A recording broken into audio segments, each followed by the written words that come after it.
Hello YouTube, this is Catherine with the Homestead Academy, and today I am showing you our 9th grader's daily schedule. And I keep his daily schedule, I keep a copy of his daily schedule in my planner, and then he has a copy in his planner as well.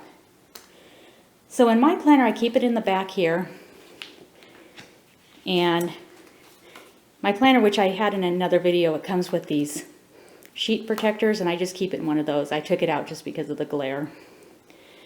And here's what it looks like all at one time. So I'm just going to go through it kind of line by line with you here.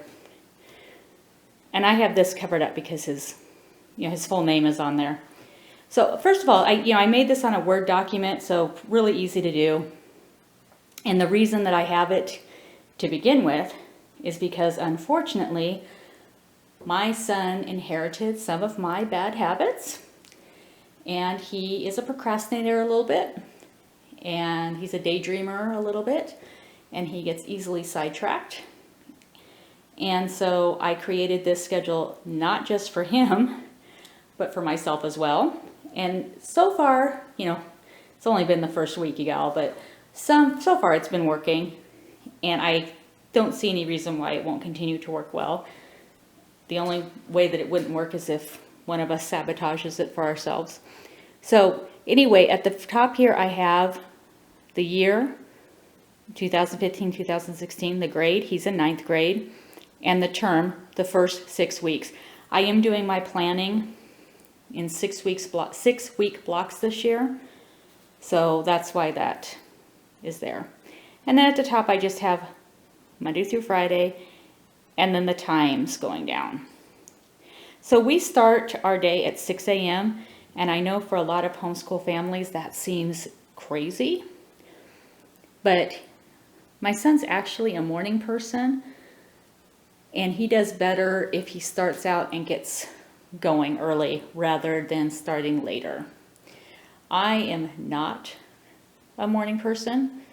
I wish we could sleep in, but that's not what works for him, and since he's doing most of the work, I just felt like the schedule needed to suit him more than it does me. So anyway, we do start our day at 6 in the morning. And I'm just going to go through Monday through Thursday first and then do Friday separately because Friday's a little bit wonky here. So we start at 6, and from 6 to 6:30 we get up and we get ready for the day. And then at 6:30 there's a half an hour set aside for chores, and these are the chores that need to get done that day. It may be unloading and loading the dishwasher and straightening the kitchen up. It may be running the vacuum around the downstairs or running it around the upstairs. It may be throwing a load of laundry in or folding a load of laundry. It may be cleaning the chicken coop. It could be a lot of things, and it could be more than one of those things. Certainly, the kitchen does not take a full half hour to clean. Vacuuming the downstairs does not take the full half hour. And during this half hour, he's doing chores, but I'm doing chores also. Now, in the past, we've had chores scheduled in the afternoon after school's out, and they just didn't get done because at the end of the day, we're tired and we just want to veg out. And so by doing our chores in the morning and getting them done right off, they get done. And then we don't have to worry about them for the rest of the day. So after that half an hour set aside for chores, we have breakfast and Bible. Now my daughter is going into her senior year, and she's pretty much on her own for a lot of her subjects. But she does come and join us for our Bible study in the morning and for breakfast. And then he has a half an hour set aside for morning work. And his morning work is doing a logic page out of one of the critical thinking books. And it's just kind of to wake his brain up a little bit for the day. And then he does some copy work. And that's just to practice and keep up on his cursive. His handwriting, y'all, is pretty bad, actually. It has gotten better. It has improved. So he prints for almost everything else or types. Cursive, the copy work in the morning is really the only time that I require him to do something in cursive. The rest of the time, I'm totally fine with him printing or even typing out what he's doing. So we have the book Aesop's Fables, and that's what I'm using this year. So I will put one of the fables up on the whiteboard, and that's what he works on for his cursive practice. And then after that, we go into English and composition, language arts, whatever you call it. And that's where we do spelling, we do vocab, his writing program. And that's not really where we do the literature, because he reads the books that he's assigned to read.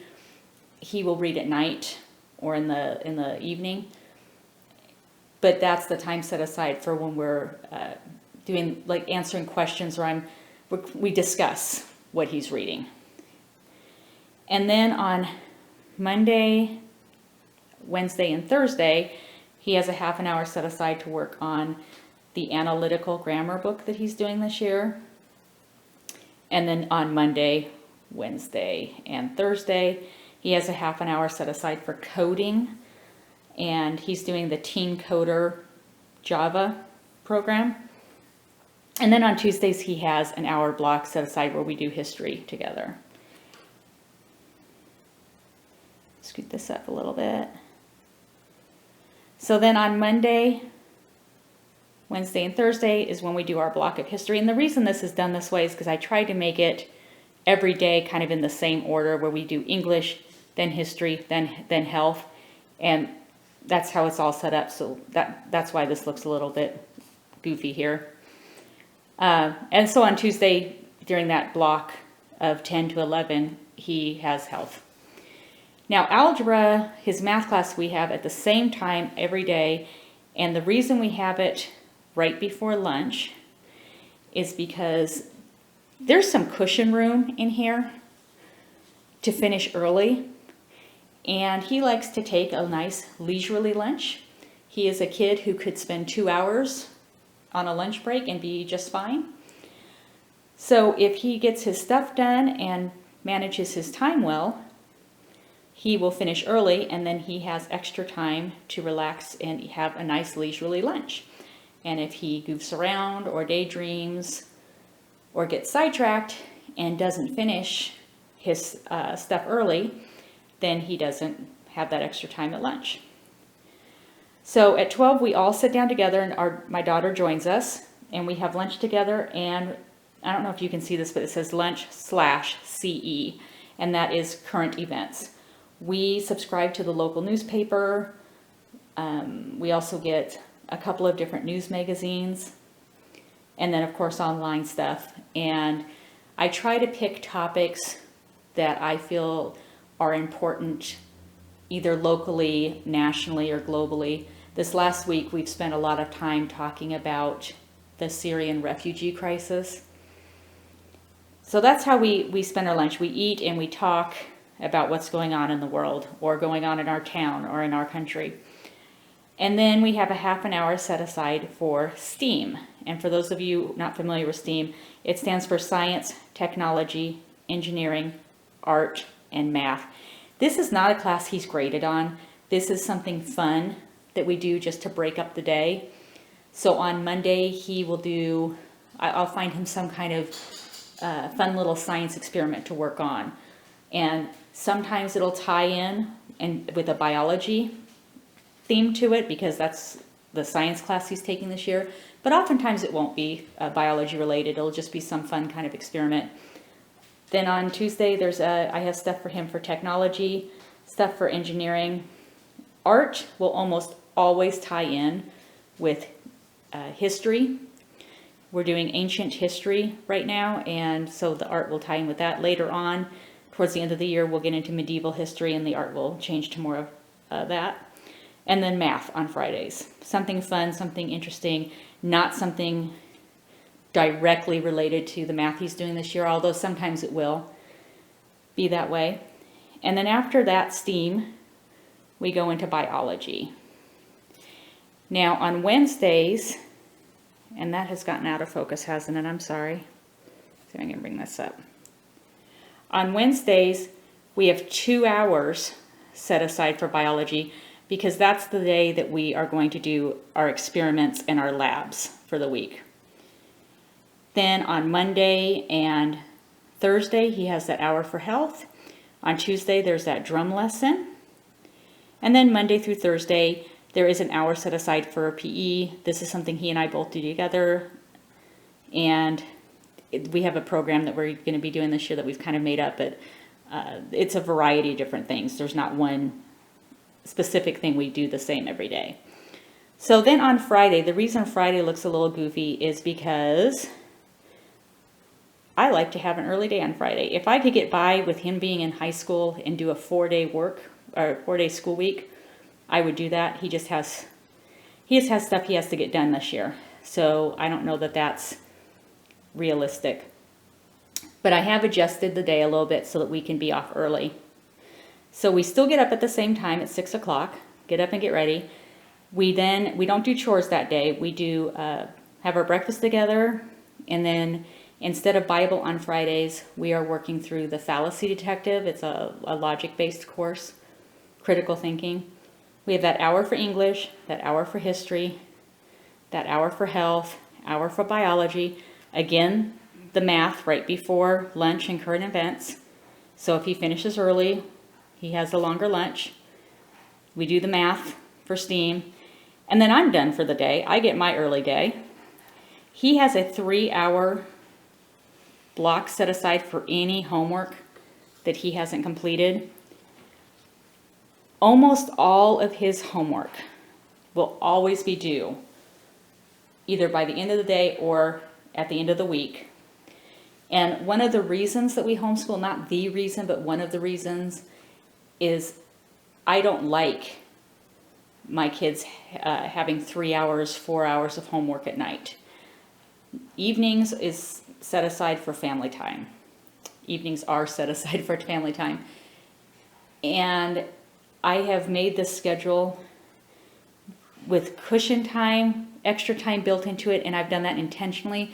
There really is no reason that he should not get the stuff he has to get done finished in the time frame allowed. So he should not have evening homework.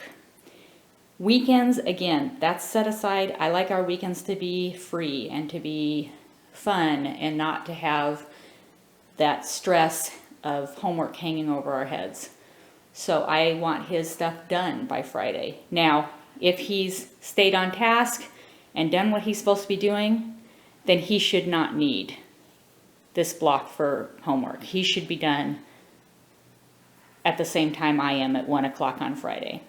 So anyway, so far, like I said, so far so good. This is working out. I think it's going to be a good year for us. And at the end of this first 6 weeks, if we need to tweak it, adjust the schedule, we will. But I don't know that we'll need to do too much in terms of adjusting it.